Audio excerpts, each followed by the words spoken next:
Ұлықпан мен Әзірейіл. Бірде Ұлықпан хакім жолда бір аттылы кісіге кез болды. Екеуі бірге әңгімелесіп, бір ауылдың шетіне ілінді. Күн кешкіріп қалған кез екен. Ауыл іргесінде бір топ бала ойнап жүрді. Бір кезде олардың ішіндегі ересектеу біреуі жастауын байқамай ұрып, өлтіріп қояды. Өлген баланың шешесі қарғанып, «Ойбай көктүйнек, жалғызымның түбіне жеттің-ау!»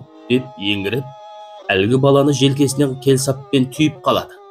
Соққы қара құсқа тиіп, бала сол мезетте жан тапсырады. Оны көріп, екінші баланың әкесі жетіп келеді. Ақылын ашу-ыза билеп, кемпірді сойылмен соғып, мерт қылады. Осылайша, 5 ауым уақыттың ішінде 4-5 адам қаза тапты. Мына оқиғадан Ұлықпанның жаны түршікті. Бұрылып, серігіне қараса, ол селт етпестен көз алмай қарап тұр екен. «Ау, ағатай, жазықсыз жандар шыбындай қырылды ғой, бұл не сұмдық? Барып, ажыратпаймыз ба?» деп атын тебіне бергенде, әлгі кісі қолынан ұстап, «Үндемей тыныш тұр, мұның бәрін жасап жатқан мен», деді. Ұлықпан оның Әзірейіл періште екенін сол кезде бірақ білді. Бұлай шыға бере, «Уа, Әзірейіл, әп-сәтте бірнеше адамды бақиға аттандырдық. Менің қанша жыл ғұмырым қалды, айта аласың ба?» деп сұрады.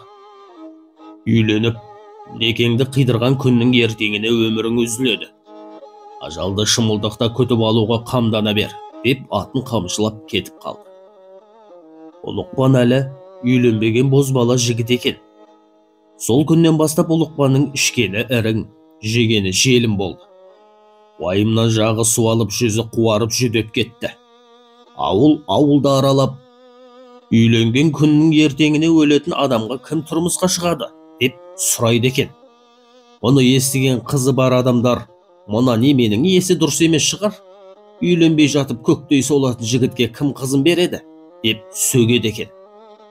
Бір күні ажалға да айла табатын ақылды бір қыз Ұлықпанға тұрмысқа шығуға келісім береді. Екеуі отау құрып шаңырақ көтереді.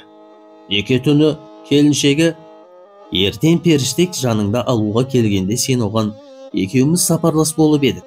Жолаушының жол ақысы деген бар. Сол ақымды қайтар де, сонда ол тілегіңді айт» дер.